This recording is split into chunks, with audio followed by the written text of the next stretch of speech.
Ya, rekam ya. Ya, Ya, silakan mau nanya apa? jadi gini Pak, kan materi saya mengenai optimasi penempatan DG di sebuah penyulang untuk mengurangi drop tegangan Pak. Hmm. Jadi saya masih bingung kenapa kita nggak menggunakan metode Newton-Raphson, kenapa pakai backward forward sweep untuk level analisisnya Pak. Oke. eh saya sustain ya. Ya.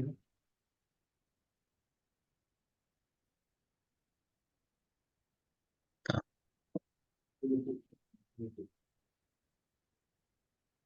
normal.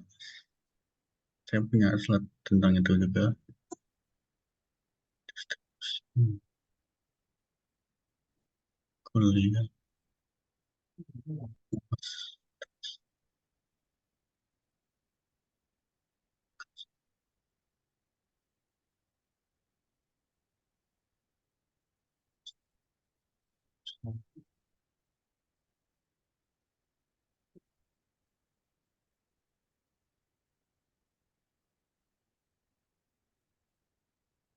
Oke, Mas.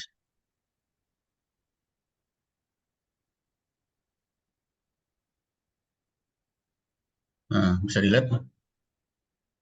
Bisa Pak. Oke, jadi kenapa nggak pakai Newton Raphson? Kenapa pakainya backward forward sweep? Ya. Ini karena di sistem distribusi itu sistemnya adalah sistem radial ya. Jadi ada dua sistem. Yang pertama adalah sistem loop, yaitu biasanya ada di sistem transmisi. Ya, misalkan Jawa, Madura, Bali. Ya, Jawa, Madura, Bali itu menggunakan sistem loop. Maksudnya gimana? Maksudnya, misalkan di sini ada pembangkit Suralaya, nanti di sini ada pembangkit eh, Tanjung Jati B, jadi di sini ada pembangkit Python. Nah, nanti di sini ada beban, nyambung sini, ini nyambung sini, ini ada beban lagi misalkan di Magelang, misalkan ya. Nah, nanti ini ada beban di sini, nah, ada beban di sini, ini nyambung sini. Nah, ini dinamakan sistem loop karena eh, ada ujung yang saling menyambung dengan ujung yang lain. Misalkan tidak bisa kita katakan yang mana yang ujung nggak bisa karena semua ujung nyambung dengan ujung yang lain. Nggak bisa kita katakan ini itu ujung nggak bisa karena ini juga nyambung di sini. Gitu. Contohnya adalah gambar sebelah kiri ini. Sebelah kiri ini kita nggak bisa katakan ujungnya adalah beban ini nggak bisa karena eh, dari sisi sini itu bebannya pun juga nyambung ke bus nomor 2 ini. Jadi udah bus 1, bus 2, dan bus 3. Nah, untuk eh, sistem loop yang sebelah kiri ini itu menggunakannya adalah Newton Raphson. Kita atau Gauss Seidel. Kita menentukan dulu pembangkit sorry. Kita menentukan dulu bus tersebut merupakan bus slack bus atau bus slack ya atau bus pembangkit eh, atau bus beban. Ada tiga jenis, bus pembangkit, bus slack, dan bus beban. Nah, dari situ kita turunkan menggunakan persamaan Newton Raphson untuk mencari berapa tegangan di masing-masing bus, berapa sudut tegangan di masing-masing bus, berapa arus, berapa daya keluar dan daya masuk di masing-masing bus. Nah, itu menggunakan Newton Raphson. Dan itu lebih rumit ya daripada yang radial. Nah, radial ini kita menggunakan sesuatu yang lebih mudah, yaitu menggunakan backward forward shift. Radial itu contohnya seperti ini. Ini adalah sistem distribusi ya. Di sistem distribusi itu contohnya seperti ini. Ini misalkan dari pembangkit Python masuk ke gardu induk diturunkan tegangannya dari 500 ke 150, diturunkan lagi 150 ke 20 gitu kan. Nah, ini misalkan sudah 20 nih, ini 20 kV ya. 20 kV. Ntar saya silent dulu ya, biar nggak masuk YouTube karena nyettingnya.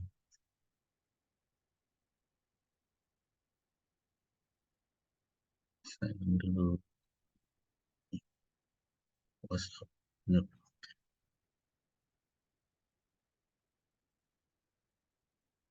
Oke, saya ulangi. Jadi misalkan ini dari gardu induk 500 diturunkan jadi 150, 150 diturunkan jadi 20, dan ini adalah 20 kafe ya. Ini 20 kafe. Nah, 20 kafe ini nanti akan masuk ke tiang-tiang listrik ya kan ya. Masuk ke tiang-tiang listrik, disalurkan lewat tiang-tiang listrik.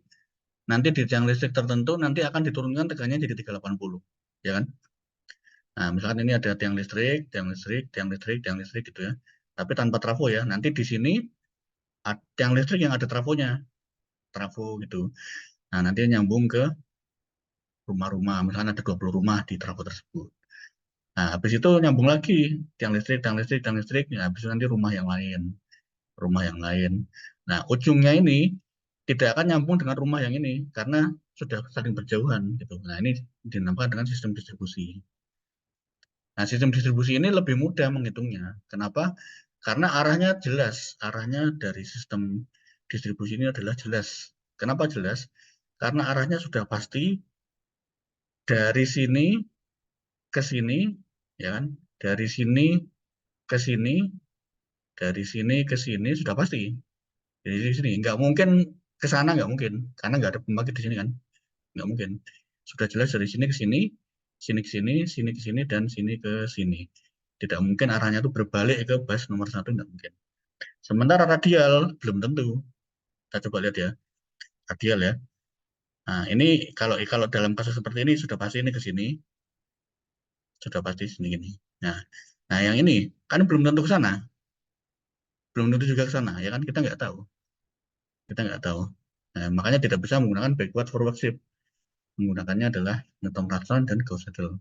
Itu pun harus kita asumsikan satu bus disebut slack bus, bus pembangkit lain disebut bus pembangkit, dan bus beban disebut bus bus. Tapi harus ada satu bus yang disebut dengan slack bus. Tidak mungkin semua kita tidak mungkin kita bisa menghitung aliran daya kalau semua pembangkit dijadikan bus pembangkit dan tidak ada slack bus, tidak mungkin bisa. Harus ada satu bus yang dijadikan slack bus. Tapi kalau di sini itu lebih mudah perhitungannya. Oke, sampai sini ada pertanyaan dulu nggak sebelum lanjut? Sudah jelas, Pak. Oke. Nah, di sini dalam hal ini di sistem distribusi, bus nomor satu itu disebut sebagai penyulang utama dan dia hampir mirip dengan slack bus yang ada di Newton-Raphson. Jadi sifatnya adalah tegangannya tetap, sudut tegangannya tetap, dan berapapun daya yang dibutuhkan akan dia supply. Ya. Jadi sifat dari bus nomor satu ini adalah tegangannya tetap, misalkan 1 sudut 0 ya. Sudut tegangannya juga tetap, dan berapapun daya yang dibutuhkan akan dia supply. Ya. Ideal, ideal. Nah ini semua bus yang lain adalah bus beban, tidak ada bus pembangkit. Dan ini adalah slack bus. Oke. Nah, ini menggunakan pendekatan yang berbeda. Kenapa? Karena sistem radial secara konfigurasi tidak seperti loop ya. Loop itu ada ujungnya nyambung dengan ujung yang lain ya. Dan rasio R per X terlalu tinggi dibandingkan dengan yang ada di uh, sistem loop ya. Sistem loop, sistem transmisi. Kalau ini kan distribusi. Oke. Kalau dari backward forward shift sendiri sudah tahu nggak? Maksudnya gimana? Backward forward shift. Sebentar, Pak, untuk slide sebelumnya saya mau Nah, nanya, boleh, Pak? Yang, ya boleh boleh. yang satu sudut nol itu emang segitu apa gimana, Pak? Oke. Sama rasio X dan R terlalu tinggi itu kenapa eh, susah jadinya, Pak? Untuk Oke. dipakai Newton Raphson. Hmm. Kalau Iya, satu sudut nol, tahu maksudnya nggak? Satu sudut nol maksudnya apa tahu nggak? tidak, Pak. Nggak tahu ya.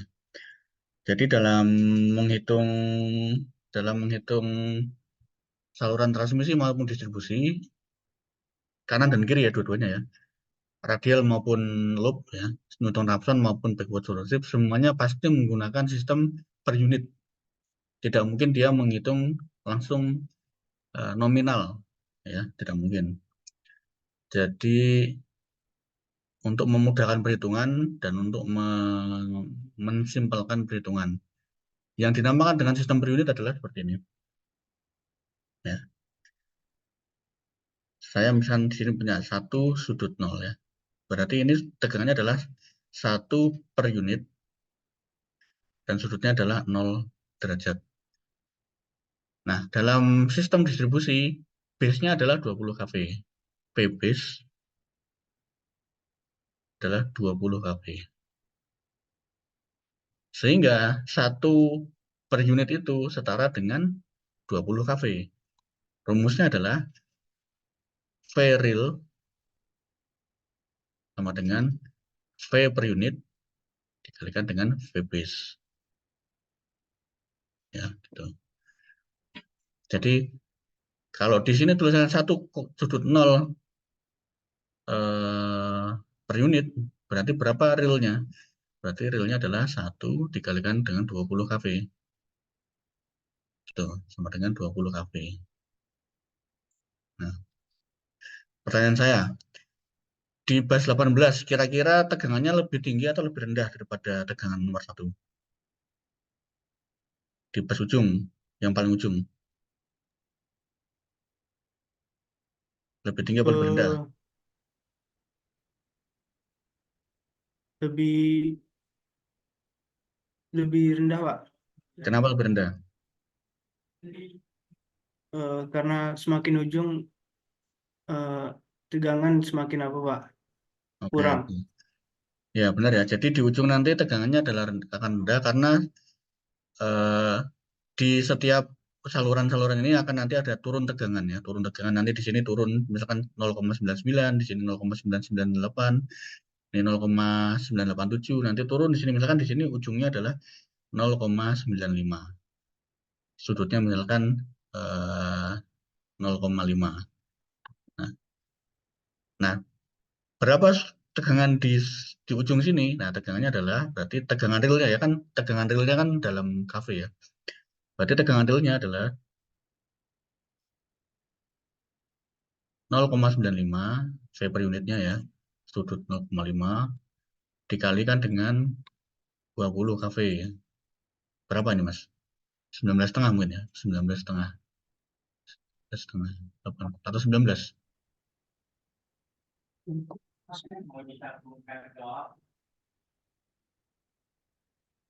Kayaknya 19. 19, Pak.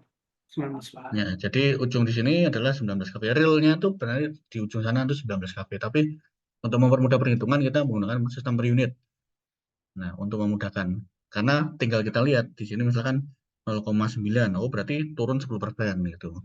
Oh, di sini 1,1 berarti naik 10%. Jadi kita bisa langsung tahu bahwa tegangan di ujung sana itu turun 10%, naik 10%, turun 5%, kita tahu. Kalau 0,95 berarti ini turun 5% dari tegangan yang ada di bus 1. Nah, tapi intinya sama. Intinya eh, dalam menghitung baik radial maupun eh, loop itu menggunakan sistem per unit, tidak menggunakan eh, sistem real ya, dalam kafe, tapi menggunakannya adalah per unit. Dan caranya adalah seperti tadi. Ya, nanti kita bahas lebih lanjut lagi masalah itu kalau ada kesempatan lain. Nah, yang kedua, rasio R per X terlalu tinggi. Nah, itu kenapa kok bisa kayak gitu? Kalau Mas itu menyimak video saya yang pelajaran apa namanya distribusi, bahwa ada 3 jenis saluran distribusi yaitu saluran jarak pendek, jarak menengah, dan jarak jauh. Nah, yang jarak pendek dari 0 sampai 80 km, jarak menengah 80 sampai 240 km, jarak jauh 240. Nah, dalam 0 sampai 80 itu tidak mengakomodir kapasitansi ya, tidak mengatur kapasitansi, hanya resistansi dan induktansi. Dan karena jaraknya terlalu dekat, itu rasio R-nya jadi lebih tinggi, R-nya jadi lebih dominan dibanding dengan X-nya. karena jaraknya juga lebih dekat. Jadi kalau sutet dibandingkan tegangan menengah ya, itu jaraknya lebih dekat. Jadi L-nya jadi lebih rendah juga. Intinya dalam saluran distribusi itu R lebih dominan dibandingkan dengan X. Jadi resistansi lebih besar daripada induktansi. Sementara di loop karena jaraknya jauh, jadi L-nya lebih dominan dibandingkan dengan R-nya. Karena jaraknya jauh dan jarak antar konduktornya juga jauh, jadi L-nya lebih tinggi. Kurang lebih gitu, Mas. Nah, kembali ke pertanyaan awal tadi, kira-kira mengenai backward forward shift sudah dipelajari belum? Sudah saya pelajari, Pak. Oke, yang diketahui apa tentang backward forward shift? Backward forward itu jadi nanti pada awalnya mencari backwardnya arus dari penyulangnya Pak, dihitung dari ujung saluran ke pangkal saluran. Hmm. Nanti setelah dapat baru dicari arusnya dengan metode forward Pak. Oke. Jadi gimana? Ini rumus dasar ya. Rumus dasar dari backward forward shift. Misalkan saya punya dua bus 1 dan bus 2. Bus 1 ini sumber, bus 2 ini beban. Ya. Ini di sini ada V1, tegangan di bus 1. Di sini ada V2, tegangan di bus 2. Nah, rumusnya adalah tegangan di bus 2, ya V2 ya, tegangan di bus 2 adalah tegangan di bus 1 dikurangi dengan drop voltage. Berapa drop voltage-nya? I kali Z. Jadi tegangan di sini adalah tegangan di sini dikurangi I kali Z. Ini rangkaian listrik biasa ya.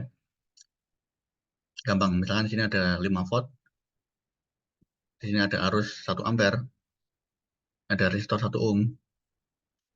Di sini kita mau ukur tegangannya, pasti di sini adalah 4 volt. Tegangan di sini adalah tegangan di sini dikurangi I kali R. I kali R 1 kali 1, 1 volt. Jadi turun tegangan di sini 1 volt, di sini tinggal 4 volt. Nah, berlaku juga di distribusi. Tapi ini ada Z-nya ya, jadi ada R, ada L-nya. Kalau dalam hal ini saya mudah jadi R tok. Tapi intinya kayak gitulah. Jadi tegangan di bus 2 adalah tegangan di bus 1 dikurangi dengan drop voltage. Drop voltage-nya adalah I kali Z. Ada pertanyaan? Tidak Pak. Oke. Silakan lihat gambar berikut.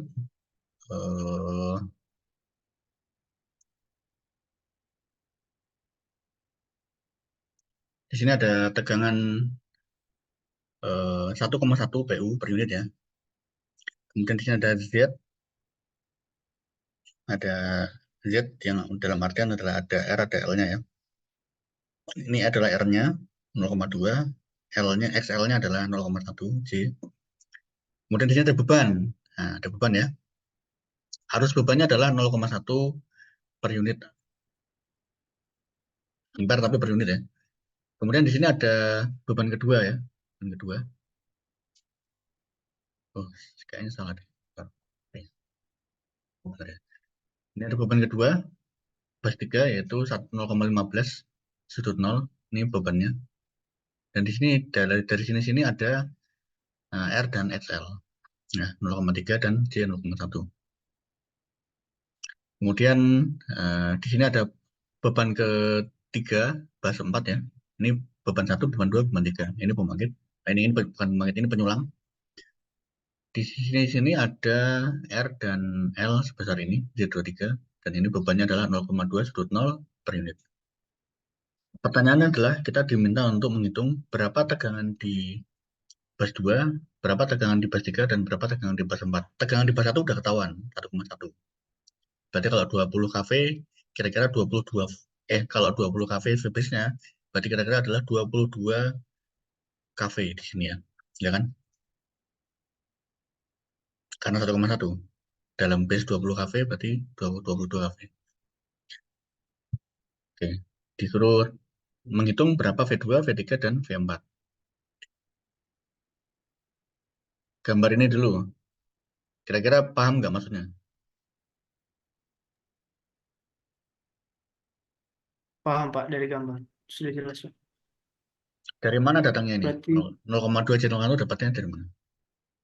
dari pedansinya Pak. Ya, impedansi dapatnya dari mana? Realnya itu dari mana? Eh, realnya dari eh PQ Pak, ya Pak. PQ. Bukan dari situ ya. Ya, R bukan. datangnya dari R kabel. Oh, Nah, XL dapatnya dari induktansi. Nah, nanti kembali lagi ke YouTube saya yang dulu tuh ya. Cara menghitung R dan L kabel ya. Di situ ada lengkap. Kalau kabelnya panjangnya sekian, luas penampang sekian, berarti R-nya berapa. Bahannya ini berarti R-nya berapa. L juga sama. L kalau jaraknya sekian, konfigurasinya sekian, berarti L-nya sekian, sehingga XL-nya sekian. Itu ada semua. Gitu ya. Nah, jadi ini didapat dari kabel ya. Kalau kabelnya kabel sempurna, nggak ada R sama XL. Kabelnya konduktor murni gitu ya, tidak ada cacatnya sama sekali. Bahannya bahan yang entah dari mana ya, bukan tembaga. Kalau tembaga pasti ada R-nya. Kalau bahannya bahan superkonduktor, nanti nggak ada R-nya, R-nya mendekati nol. Nah, tapi kan konduktor nggak sempurna. Kalau konduktor di saluran distribusi menggunakannya aluminium, jadi dia pasti ada R-nya. Luas penampang di rho L bagi A ya. Jadi rho materi bahan aluminium dikalikan dengan panjang saluran dibagi dengan luas penambang. Itu dari situ. Nah, kalau ini dapat dari mana I2?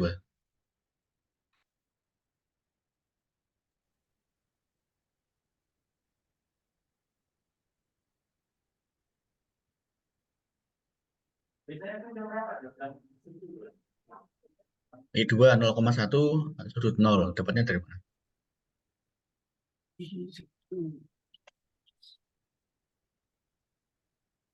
dari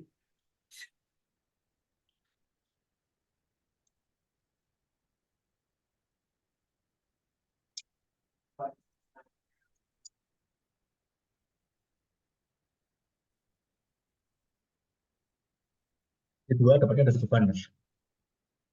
Jadi ini gardu induk, ini adalah saluran-saluran tiang listrik ya. Ini kabel ya. Kabel yang di atas saluran tiang listrik. Nah, nanti di tiang listrik ini itu nanti ada trafo. Trafo nanti masuk ke beban rumahnya orang gitu kan. Misalkan 20 rumah atau 30 rumah ya, 30 rumah. Nah, nah, ini kan ada arus yang masuk ke rumah ini di trafo tersebut. Nah, dari situlah arusnya maksudnya ini adalah arus yang masuk ke rumah-rumah tadi itu. Ya, jadi pahami nggak? bisa Pak. Oke. Sekarang kita menghitung V2, V3, dan V4. Rumusnya apa tadi? Masih ingat?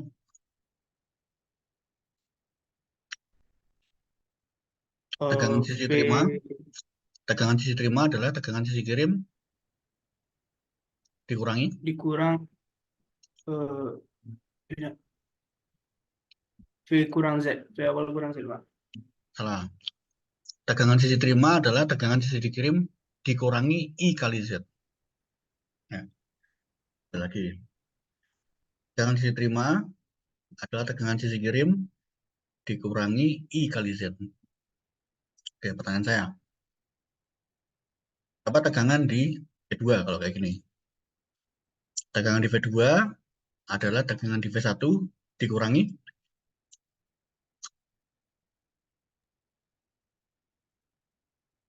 Saya itu enggak? V2 adalah V2 V1 sama dengan dikurangi kurangi I kali Z. I yang di sini ya. Waduh. Ya, Waduh. I kali Z ya. I yang di sini dikali Z-nya. Z-nya ini ya. Oke. Katakanlah ini I 12 ya. Nah, tegangan di sini. Ini misalkan I 23. Ini I 34. V3 adalah P2 dikurang V2 kurang I23. I kali Z. I23 I23 dikali kali Z23. Z23. Ya, oke. Nah, ini V4, P4 sama dengan V3 V3 dikurangi ini I34 ya kali kali Z34. Z34. Ini salah tulis ya, sorry. Nah, kita cek. Oke, saya salah ya. Di sini ada ini slide baru. Ini yang slide lama cuma ada 13 ini ya. Ini yang benar ya. Ini soal yang benar. Ini soalnya ya. Oke, saya persingkat jadi tinggal 12 saja. Jadi kalau kasus saya gini, benar ya tadi ya. V tegangan di base 2 adalah tegangan di base 1 dikurangi kalau misalnya B1. Kemudian tegangan di base 3 adalah tegangan di base 2 dikali B2 kali Z3. Nah, sekarang berapa B2? B2 adalah I3. Ya. B2 adalah I3 karena dia nggak nyabang kemana-mana lagi. B1 adalah I2 ditambah dengan B2. Jadi arusnya ini nyabang ke sini dan nyabang ke sana gitu kan. Sehingga B1 adalah 5 sudut 0. Dapat dari mana? Dapat dari I2 ditambah dengan B2. B2 ini adalah sama dengan ini 0,2. Jadi B1 itu adalah I2 ditambah I3. Jadi B1 ini adalah 0,5. Jadi arus yang ngalir di sini itu bukan 0,3, bukan. Arus yang ngalir di sini adalah 0,5. Dari mana 0,5? 0,5 itu ngalir ke sini. Terus yang 0,3 ngalir ke bawah, yang 0,2 ngalir ke sana. 0,2 ngalir ke sana, ngalir ke sini. Tuh. B2 dengan B2 adalah sama dengan I3, yaitu 2 0. Ada pertanyaan nggak? Sudah jelas, Pak. Oke. Nah, sekarang kita sudah bisa menghitung ya. Kita sudah dapat B1, kita dapat B2, kita punya Z1, 2, punya Z2, 3. Sekarang kita bisa menghitung. V2 adalah V1 kurangi B1 dikali Z12 atau I12 tadi ya kita, tapi kita panggil aja B1 ya. Jadi ini 5 tadi kita udah hitung 5. Z12 adalah ini. Berarti V2 adalah ini ya, lebih kecil daripada V1 ya. Ini V2. Nah, V3 adalah V2 dikurangi dengan drop voltage yang ada di sini ya. Nah, jadi V3 adalah V2. V2-nya tadi dari sini ya. Kita udah dapat dikurangi dengan B2 dikalikan dengan Z23. Ini B2 kali dengan Z23. B2-nya sama dengan I3. Ini Z23. Oke. Dapat ini. Nah, ini realnya tegangannya bukan 0,9 volt ya, tapi sekitar 19 kV. Dari 0,947 dikalikan dengan 20 kV. Ya. Ada pertanyaan? Tidak, Pak. Oke, dari sini kita juga bisa menghitung ya daya aktif maupun reaktif. Rumusnya adalah daya adalah tegangan kali I konjugat ya. Jadi tegangannya kita ketahui, arusnya kita ketahui, tinggal arusnya dikonjugatkan. Konjugat itu artinya adalah sudut 0, misalkan sudut 1 ya, itu nanti kita konjugatkan jadi sudut minus 1 gitu ya. Konjugat artinya adalah sudutnya yang plus jadi minus, minus jadi plus.